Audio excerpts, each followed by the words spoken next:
Hello guys, last এক মাস আমি আমার চারিপাশে এতগুলোই আইবুড়ো ভাত দেখেছি আর এত সুন্দর সুন্দর মেনু দেখেছি। মাঝের মধ্যে আমারও মনে হচ্ছে যে দুটো আইবুড়ো ভাতের জন্য আমি হয়তো এখন অবধি বিয়ে করিনি।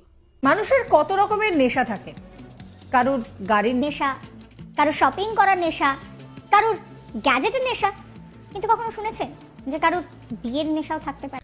আসল নেশাটা তো বললো না ভাই। দিনের পর দিন বিয়ে করে, আজ পর্যন্ত কতটা বিয়ে করেছে আমি জানি না। বাপ মা বলছে আমার ছেলে কতগুলো বিয়ে করেছে আমরা তো জানি না।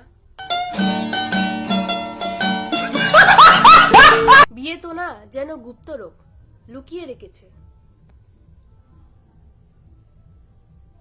এইসব রোগের ক্ষেত্রে রোগকে নয়, রুগীকেই শেষ করে দিতে হয়। আমার ছেলের প্রথম নাম্বার হচ্ছে মাথার একটু ডিফেক্ট আছে। আর এই ভদ্রলোকের বাবাকে, ভদ্রলোক তো সম্মান দিয়ে ফেললাম, कहना क्या चाह रहे हैं भैया? মানে কাকুকে কেউ বোঝাও তার ছেলের মাথায় সমস্যা নেই। মানুষের পেছনে কি পরিমাণ সুরসুরি থাকলে ভাই বিয়ে করার নেশা জাগে। এক বা দুই নয়, একসঙ্গে 7 স্ত্রীকে নিয়ে সুখের সংসার করছেন কুষ্টিয়ার রবিজুল। তো এটা হচ্ছে 7 ভাই চম্পার পর 7 ভাই পম্পা। সবাই মিলে হ্যাপি আছি। বাহ, কি সুন্দর, 7 জন কি সুন্দর ভাবে রয়েছে। আমরা হুদাই ভাই জাতপাত পলিটিক্স নিয়ে ঝামেলা করে ফেলাই। 7টা বউ নিয়ে সংসার করছে ভাই, এদের থেকে আমাদের শেখা উচিত, মোটিভেট হওয়া উচিত। যদিও বা এসব দেখে আমার মোটিভেট হয়ে কি লাভ?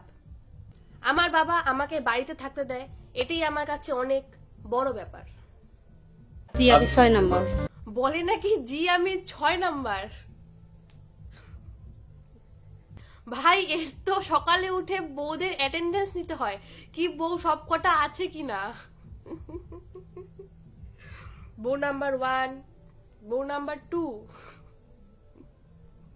এইবার দেখো, বিয়ে করতে বর, বউ, সিঁদুর, মালা আর জানি কি লাগে। বিয়ে করিনি তো জানি না।